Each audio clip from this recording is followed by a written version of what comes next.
جنات نے مسجد اقصی کیسے بنائی سن کر حیران ہو جاؤ گی۔ جب جنات مسجد اقصی کی تعمیر کر رہے تھے تو حضرت سلیمان علیہ السلام جنوں کی نگرانی کر رہے تھے کہ اچانک ملک الموت نے ان کی روح قبض کر لی اور ان کی لاش ایک لکڑی پر لٹکا دی جو ہزاروں سال۔ بسم اللہ الرحمن الرحیم۔ السلام علیکم۔ مسجد اقصی بیت المقدس کی بنیاد بیت اللہ شریف کی بنیاد ڈالنے کے 40 سال بعد حضرت سیدنا آدم علیہ السلام نے ڈالی۔ پھر اس کی تعمیر حضرت سیدنا سام بن نوح علیہ السلام نے کی۔ عرصہ دراز کے بعد حضرت سیدنا داؤد علیہ السلام نے بیت المقدس کی تعمیر شروع کی، لیکن بیت المقدس کی تکمیل یا تعمیر نو اللہ تعالیٰ نے حضرت سلیمان علیہ السلام کے ہاتھوں لکھی تھی۔ چنانچہ حضرت سیدنا سلیمان علیہ السلام کی نگرانی میں جنوں کی ایک جماعت نے مسجد اقصی بیت المقدس کو تعمیر کیا۔ شہر المقدس کی ایک پرنور سہانی صبح کا ذکر ہے۔ افق کے دامن سے جھانکتی آفتاب کی روح پھیلی کرنوں کے نئے نویلے شہر کی پاکیزہ حسن کو دوبالا کیا ہوا ہے۔ لوہے کی مضبوط زنجیروں نے جکڑے شیاطین اور خود سر جنات تندہی سے اپنے کام میں مصروف ہیں۔ قریب ہی ہاتھ میں چمڑے کا کوڑا لیے ایک فرشتہ ان کے نگرانی پر مامور ہے۔ ابھی کچھ دیر ہی گزری تھی کہ اچانک نیلگو آسمان کے شفاف فضاؤں سے چہچہاتے رنگ برنگ خوبصورت پرندوں کے جھرمٹ میں حفاظت پر مامور جنات کے ایک بڑے لشکر کے ساتھ رنگ و نور سے مزین شاہانہ انداز میں تخت سلیمانی جلوہ گر ہوا۔ پیغمبرانہ مصروفیات کے سبب اس مرتبہ وقفہ ذرا طویل کیا۔ شیطانوں جنات نے حضرت سلیمان کو اپنے درمیان دیکھا تو ان کے کام میں مزید تیزی آ گئی۔ ان کی تعمیراتی کام کا جائزہ لیا اور اندازہ لگایا کہ تعمیر و تجدید کا بنیادی کام پایہ تکمیل کو پہنچ چکا ہے، جبکہ آرائش و زیبائش کا کام جاری ہے۔ آپ نے اطمینان اور خوشی کا اظہار کرتے ہوئے اللہ کے حضور شکرانے کے کلمات ادا کیے اور بیت المقدس میں کھڑے ہو کر دعائیں کی۔ حضرت عبداللہ بن عمرو سے مروی ہے کہ نبی اکرم صلی اللہ علیہ وآلہ وسلم نے فرمایا، جب حضرت سلیمان بن داؤد بیت المقدس کی تعمیر سے فارغ ہوئے تو انہوں نے اللہ سے 3 چیزیں مانگی۔ اول، میں جو فیصلہ کروں وہ تیرے فیصلے کے مطابق ہو۔ دوم، مجھے ایسی حکومت دے کہ میرے بعد پھر ویسی حکومت کسی کو نہ ملے۔ سوم، جو کوئی اس مسجد میں صرف نماز کے ارادے سے آئے وہ اپنے گناہوں سے ایسا پاک ہو جائے جیسے اس دن تھا جب اس کی ماں نے اس کو جنا تھا۔ نبی اکرم صلی اللہ علیہ وآلہ وسلم نے فرمایا، 2 چیزیں تو اللہ تعالیٰ نے حضرت سلیمان علیہ السلام کو عطا فرمائی، مجھے امید ہے کہ تیسری بھی عطا کی گئی ہوگی۔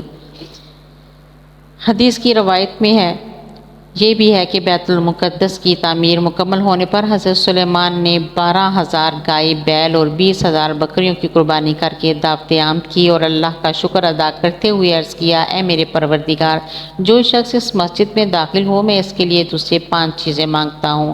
ایک یہ کہ جو گناہ گار توبہ کے لیے مسجد میں آئے تو اس کی توبہ قبول فرما کر گناہ معاف فرما دے۔ دوسری یہ کہ جو شخص کسی خوف و خطرے سے بچنے کے لیے مسجد میں آئے تو اسے اپنے امن دے کر خطرات سے نجات دلا دے۔ تیسری یہ کہ جو بیمار شخص اس مسجد میں داخل ہو اسے شفا عطا فرما۔ چوتھی یہ کہ جو فقیر اس میں داخل ہو اسے غنی کر دے، اور 5ویں یہ کہ جو شخص اس میں داخل ہو جب تک وہ اس میں رہے تو اپنی نظر عنایت و رحمت اس پر رکھ، بجز اس شخص کے جو کسی ظلم یا کفر کے کام میں مشغول ہو۔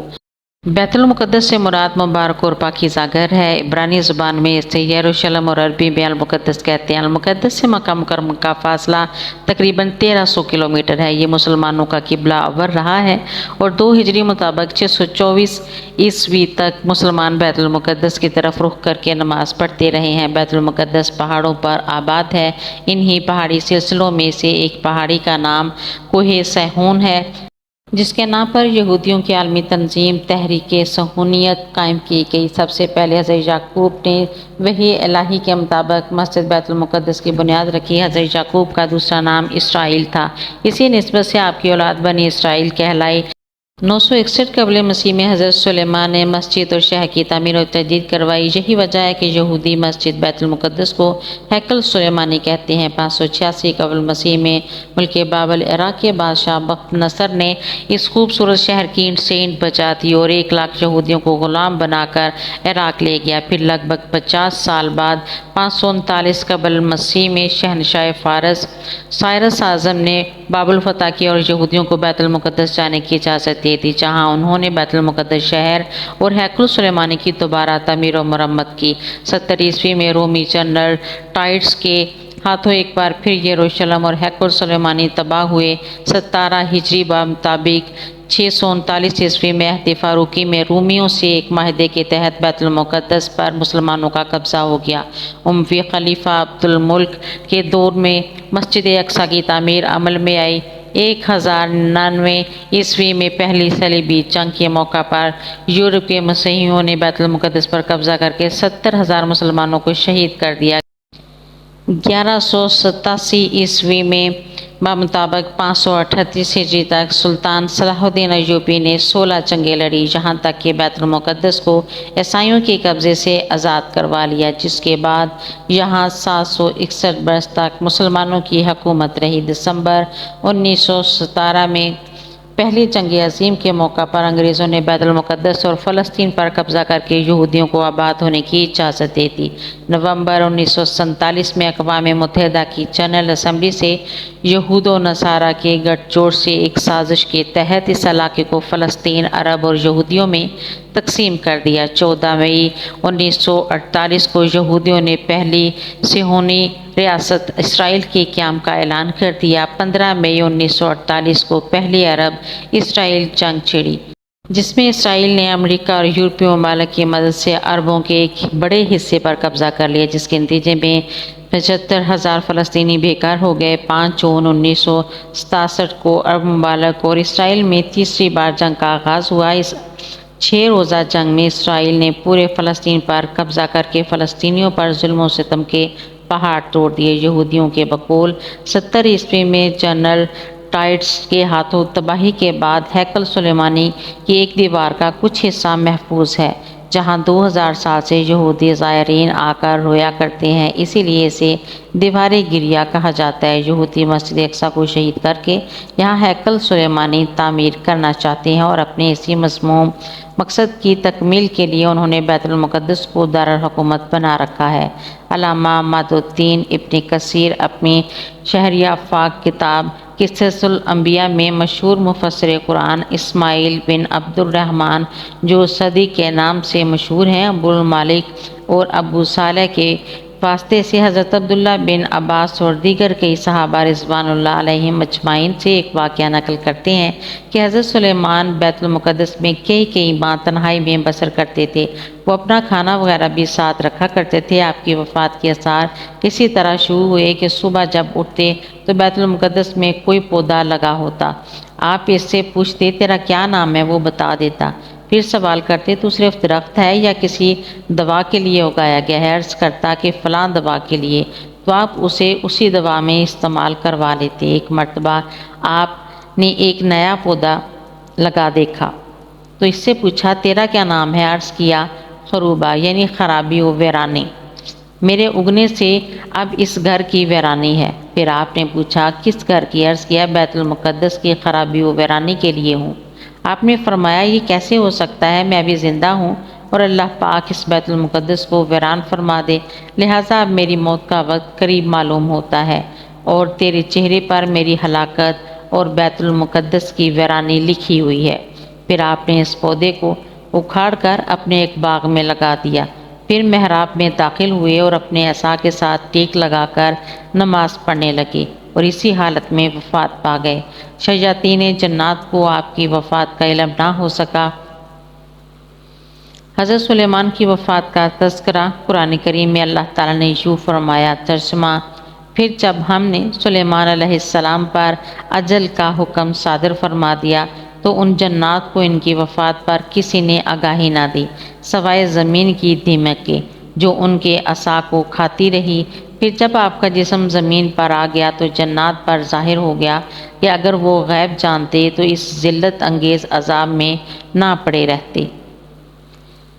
اسماعیل صدی رحمۃ اللہ علیہ کے حوالے سے لکھتے ہیں کہ حضرت سلیمان علیہ السلام کی زندگی ہی میں بنی اسرائیل میں یہ خود ساختہ گمراہی شروع ہو گئی تھی کہ نعوذ باللہ حضرت سلیمان کا سکھایا ہوا علم سحر ہے، اور نعوذ باللہ حضرت سلیمان علیہ السلام اس جادوئی کی وجہ سے اتنی بڑی حکومت کے مالک تھے۔ قرآن مجید نے بنی اسرائیل کے لگائے ہوئے اس بہتان کی مطلب تردید کی اور حضرت سلیمان کی پیغمبرانہ عظمت کو نمایاں اور روشن کرتے ہوئے بتایا کہ حضرت سلیمان کا دامن جادو کی نجاست سے پاک ہے۔ اس کے ساتھ ہی بنی اسرائیل نے یہ کہنا شروع کر دیا تھا کہ جنات علم غیب جانتے ہیں۔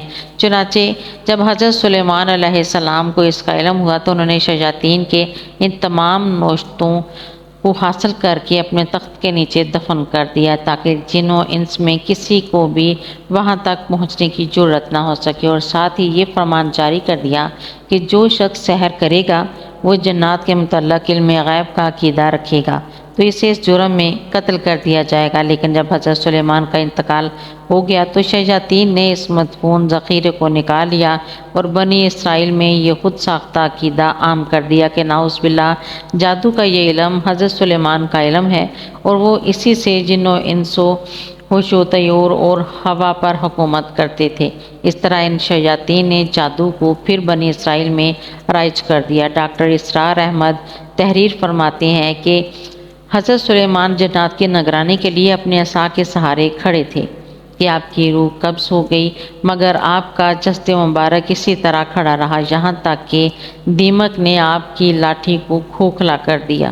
اس دوران جنات آپ کی وفات سے بے خبر کام میں مصروف عمل رہے، وہ یہی سمجھتے رہے کہ آپ ان کی نگرانی کر رہے ہیں۔ پھر وہ گر پڑے تو جنات پر واضح ہو گیا کہ وہ غیب کے علم جانتے تو اس ذلت کے عذاب میں نہ پڑتے۔ مولانا احمد رضا خان بریلوی کنز الایمان میں بیان فرماتے ہیں کہ حضرت سلیمان نے بارگاہ خداوندی میں دعا کی تھی کہ ان کی وفات کا حال جنات پر ظاہر نہ ہو تاکہ انسانوں کو معلوم ہو جائے کہ جن غیب نہیں جانتے۔ پھر آپ محراب میں داخل ہوئے اور حسب عادت نماز کے لیے اپنے عصا پر ٹیک لگا کر کھڑے ہو گئے۔ جنات حسب دستور آپ کی خدمت میں مصروف رہے اور یہ سمجھتے رہے کہ آپ زندہ ہیں۔ آپ کا عرصہ دراز تک اس حالت میں رہنا ان کے لیے حیرت کا باعث نہیں ہوا، کیونکہ وہ بار بار دیکھتے تھے کہ آپ 1 ماہ 2 ماہ یا اس سے بھی زیادہ عرصے تک عبادت میں مصروف رہتے تھے، حتیٰ کہ پورے 1 سال تک جنات کو آپ کی وفات کا علم نہ ہو سکا۔ اگر انہیں غائب کا علم ہو جاتا تو 1 سال تک عمارت کے کاموں میں تکلیف اٹھاتے نہ رہتے۔ دکھ درد امراض موت کے قاصد ہیں۔ امام نووی نے حضرت ابن عباس سے روایت کی ہے کہ رسول اللہ صلی اللہ علیہ وآلہ وسلم نے فرمایا، جتنے امراض، درد اور زخم ہیں یہ سب موت کے قاصد ہیں، انسان کو اس کی موت یاد دلاتے ہیں۔ پھر جب موت کا وقت آ جاتا ہے تو ملک الموت مرنے والے کو مخاطب کر کے کہتا ہے، اے بندہ خدا، میں نے بصورت امراض و حوادث کتنے قاصد بھیجے تجھے خبردار کرنے کے لیے کہ اب تو موت کی تیاری کر لے۔ اب میں تیرے پاس آ پہنچا ہوں، جس کے بعد کوئی اور خبر دینے والا یا کوئی قاصد نہیں آئے گا۔ اب تو اپنے رب کے حکم کو لا محالہ جانے گا، خواہ خوشی سے یا مجبوری سے۔ ابو داؤد شریف میں حضرت خثیمہ سے مروی ہے کہ حضرت سلیمان بن داؤد نے ملک الموت سے کہا کہ جب تیرا ارادہ میری روح قبض کرنے کا ہو تو مجھے اس کے متعلق پہلے سے بتا دینا۔ ملک الموت نے کہا، ایسا نہیں ہو سکتا کہ میں آپ کو اس سے آگاہ کر سکوں، کیونکہ جب موت کا دن آ جاتا ہے تو مجھے کتاب دی جاتی ہے جس میں مرنے والوں کے نام درج ہوتے ہیں۔ دراصل ملک الموت کسی کی موت کا وقت پہلے سے نہیں جانتا جب تک کہ اسے حکم نہ دیا جائے کہ فلاں کی روح قبض کر لو۔ حضرت عبد الرحمن بن زید سے مروی ہے کہ حضرت سلیمان کے پاس ملک الموت آئے اور کہا کہ مجھے آپ کی روح قبض کرنے کا حکم ملا ہے، اب آپ کے پاس چند گھڑیاں ہیں۔ حضرت سلیمان نے یہ سن کر فوری طور پر جنات کو بلوایا اور اپنے ارد گرد شفاف شیشے کی ایسی عمارت بنوائی جس میں کوئی دروازہ نہ تھا۔ پھر آپ اپنے عصا سے ٹیک لگا کر نماز میں مشغول ہو گئے۔ اتنے میں وقت مقررہ پر ملک الموت داخل ہوئے اور روح قبض کر لی۔ شیاطین آپ کو دیکھتے کہ عبادت میں مصروف ہیں اور کام پر لگے رہتے۔ پھر اللہ نے گھن لگانے والے کیڑے کو بھیجا جو لاٹھی کو کھاتا رہا حتیٰ کہ اندر سے وہ کھوکھلی ہو گئی اور حضرت سلیمان کا بوجھ نہ سنبھال سکی اور وہ گر گئے۔ ایک شیطان ہمت کر کے